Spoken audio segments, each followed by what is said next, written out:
उचित अभिवादन। समय बहुत कम है, इसलिए एक गीत क्या मनोभाव है तहत नहीं सुना दे रहा। जीवन से हासिल जो अनुभव उनको केवल लिख पाता हूँ, या फिर सच्चे एहसासों को मस्त मगन होकर गाता हूँ। और जिस मौसम में चलती लू हो और तपन से जलती धू हो, उस मौसम को फूस नहीं लिख पाता हूँ। जो करता महसूस वही लिख पाता हूँ। मानुषाता तुम ही बताओ क्या मैं कभी हूँ? हम देखें कि गीत पुरोधा लिखते मुन्नी पर्व मनाती जैसे तैसे। गीत पुरोधा लिखते मुन्नी पर्व मनाती जैसे तैसे।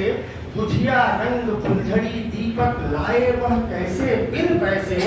तब मैं सोचूं खुशी मध्य ही रचने वाले रच देते हैं। पीड़ा व्यथा मुसीबत आंसू वाले गीत न जाने कैसे।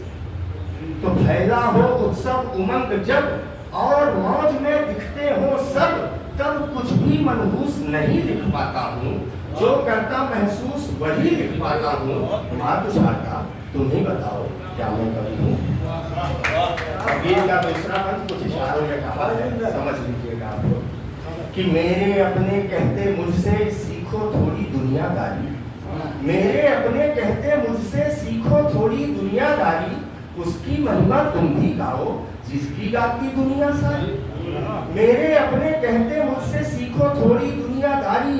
उसकी महिमा तुम भी गाओ जिसकी गाती दुनिया सारी। लेकिन मैं ठहरा ज्ञानी नादानी बस यही सोचता, उसको मूषक कैसे कह दूं जो गणपति की नहीं सवारी। तो वह जो 70 चूहे खाए और बाग में हज को जाए, उस बिल्ली को मूस नहीं लिख पाता हूँ। जो करता महसूस वही लिख पाता हूँ। मातुशाता तुम ही बताओ क्या मैं कवि हूँ? और ये आखिरी अंतरा कि भरते कोश भारती का जो सच्चा रचना धन कर अर्पण। भरते कोश भारती का जो सच्चा रचना धन कर अर्पण। भरते कोश भारती का जो सच्चा रचना धन कर अर्पण। एवं तम को काव्य किरण का बन राकेश करे जो तर्पण। उन्हीं काव्य रसिकों के लेखन से केवल प्रेरित होता हूँ। उन्हीं दानियों की मैं केवल महिमा गाऊं करूं समर्पण। नहीं दिखाता झूठा दर्पण और इसी आदत के कारण दानी को कंजूस नहीं लिख पाता हूँ। जो करता महसूस वही लिख पाता हूँ। मातुशाता तुम ही बताओ।